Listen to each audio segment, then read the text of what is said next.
제17장.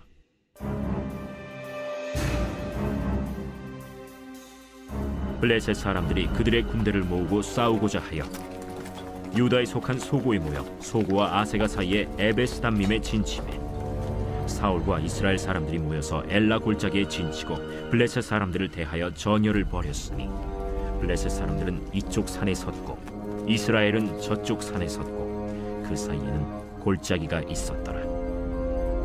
블레셋 사람들의 진영에서 싸움을 도두는 자가 왔는데 그의 이름은 골리앗이요 가드 사람이라. 그의 키는 6규빗 한 뼘이요 머리에는 노투구를 썼고 몸에는 비늘 갑옷을 입었으니 그 갑옷의 무게가 놋 5,000세겔이며 그의 다리에는 놋 각반을 쳤고 어깨 사이에는 놋 단창을 메었으니 그 창자루는 배틀채 같고 창날은 철 600세겔이며 방패든 자가 앞서 행하더라.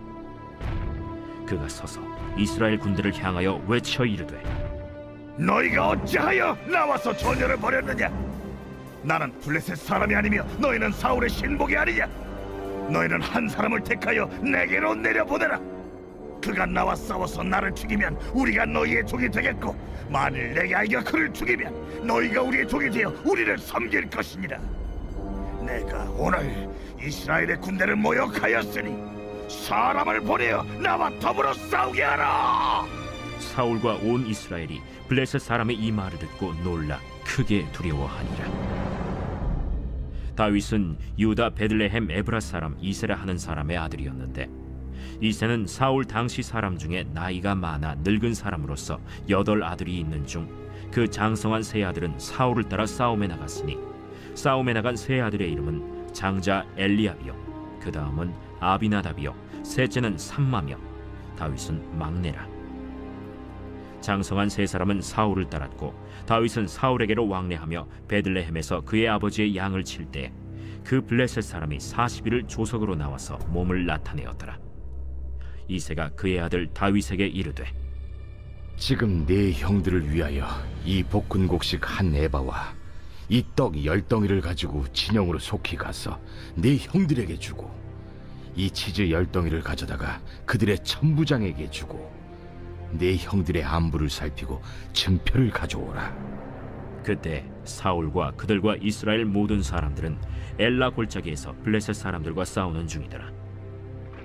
다윗이 아침에 일찍이 일어나서 양을 양 지키는 자에게 맡기고 이새가 명령한 대로 가지고 가서 진영에 이른즉 마침 군대가 전장에 나와서 싸우려고 고함치며 이스라엘과 블레셋 사람들이 전열을 벌이고 양군이 서로 대치하였더라. 다윗이 자기의 짐을 짐 지키는 자의 손에 맡기고 군대로 달려가서 형들에게 문안하고 그들과 함께 말할 때 마침 블레셋 사람의 싸움 도두는 가드 사람 골리앗이라 하는 자가 그 전열에서 나와서 전과 같은 말을 하매 다윗이 들으니라. 블레셋과 이스라엘 사이에 전투가 벌어졌습니다. 블레셋 측에서는 싸움을 도두는 자가 나왔는데 바로 골리앗입니다. 당시에는 이렇게 싸웠습니다. 군사들이 뒤에 서 있고 대표가 나와서 위세를 떨치고 위협도 했습니다. 그런데 이 골리앗의 모양이 엄청납니다. 성경을 보면 그의 키가 6규빗 한 뼘입니다. 2m 90 정도가 된다는 말이고 온몸에 둘러싼 갑옷의 무게만도 60kg가 됩니다. 허리에는 놋 견갑을 둘렀고 창을 둘렀는데 창의 날의 무게만 7kg에 이르렀다는 것입니다. 성경이 이렇게 세세하게 기록하고 있습니다. 그의 실체가 얼마나 위협적인가를 보여주고 있는 것입니다. 이렇게 중무장을 한 골리앗이 나와서 뭐라고 합니까? 나하고 상대할 자가 있으면 나와보라고. 엘라 골짜기가 쩌렁쩌렁 울리도록 허세를 떨며 이스라엘을 위협하고 있습니다. 여러분, 이 블레셋과 골리앗의 위협 앞에 이스라엘은 어떻게 하고 있습니까? 사울왕을 비롯한 온 군대가 극심한 두려움에 사로잡혔습니다. 11절을 보십시오. 사울과 온 이스라엘이 블레셋 사람의 이 말을 듣고 놀라 크게 두려워하니라. 여기 놀라다는 단어는 파괴되다, 부서지다 그런 뜻입니다. 극단의 공포심을 말하는 표현입니다. 그리고 이 두려움은 극단의 공포심에 의해서 정신이 완전히 압도되어 분별력을 잃어버린 상태를 이 단어가 표현하고 있습니다. 골리앗의 그 어마어마한 키, 또 중무정한 모습, 이것을 보고 겁에 질린 것입니다. 그래서 그들 안에 많은 것들이 많이 무너졌습니다. 몸도 신앙도. 골리앗이 40일을 소리를 치며 이스라엘의 길을 죽이고 있었고, 온 이스라엘은 엘라 골짜기에 코를 박고 벌벌 떨고 있는 것입니다. 여러분, 이 무시무시한 공포 앞에 하나님을 믿는 여호와 신앙은 흔적도 없습니다. 하나님을 위해서 싸우는 군대가 코를 박고 다 넘어져 있습니다. 여러분, 성경이 360번 넘게 두려워하지 말라고 말씀하고 있지 않습니까? 왜 그렇게 말하고 있습니까?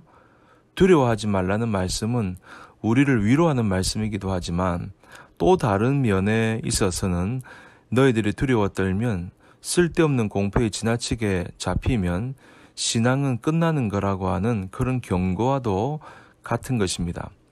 그러나 이 동일한 공포와 도전 앞에 어린 소년이었지만 믿음의 사람인 다윗이 어떻게 대처했는가를 우리가 배울 필요가 있습니다. 모든 사람이 두려워했지만 다윗은 당당했습니다. 26절에 다윗은 이 광경을 보고 뭐라고 합니까? 이 할례받지 않은 블레셋 사람이 누구이기에 살아계신 하나님의 군대를 모욕하느냐. 다윗은 주눅이 들거나 두려움의 포로가 되지 않았습니다. 골리앗의 큰 키를 계산 안 한 게 아닙니다. 중무장한 골리앗의 무기가 눈에 안 보인 게 아닙니다. 그러나 그는 그 크신 하나님을 알고 있었습니다. 하나님의 손에 생명이 있었다는 것을 그는 잘 알고 있었습니다. 그래서 오히려 사울을 향해서 이렇게 선포합니다. 32절, 그로 말미암아 사람이 낙담하지 말 것이라. 여러분, 골리앗의 키를 계산하는 것도 좋습니다. 창의 무게를 계산하는 것도 좋습니다. 그러나 믿음의 계산이 빠진다면 그것은 아무런 의미가 없는 것입니다. D.L. 무디가 이런 말을 했는데, 신앙이 없는 사람은 그의 적을 헤아린다. 그러나 성도는 하나님만을 바라본다. 여러분, 살다 보면 골리앗을 많이 만납니다. 어느 날 건강검진을 우연히 받으러 갔는데 중병에 걸렸다는 소식을 들을 수 있고, 문제가 없던 내 사업이 일순간에 추락하기도 하고, 불확실한 미래가 우리에게 골리앗일 수 있습니다. 우리가 그러한 상황에서 쩔쩔매고 절망할 때가 있는데 그렇게만 있어서는 안 됩니다. 패배하면, 주저앉아 있으면 승리도 영광도 모두 잃어버리게 될 것입니다. 여러분, 골리앗을 무너뜨리려면 먼저 마음의 골리앗을 무너뜨려야 됩니다.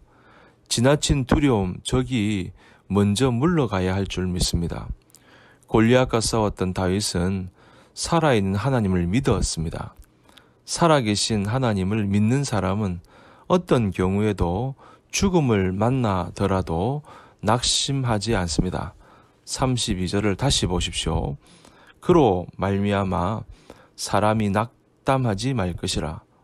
오늘 드리고 싶은 말씀입니다. 그러므로 여러분, 오늘 여러분 앞에 있는 상황 때문에, 골리앗 때문에 낙담하지 마시기를 주님 이름으로 간절히 축복합니다.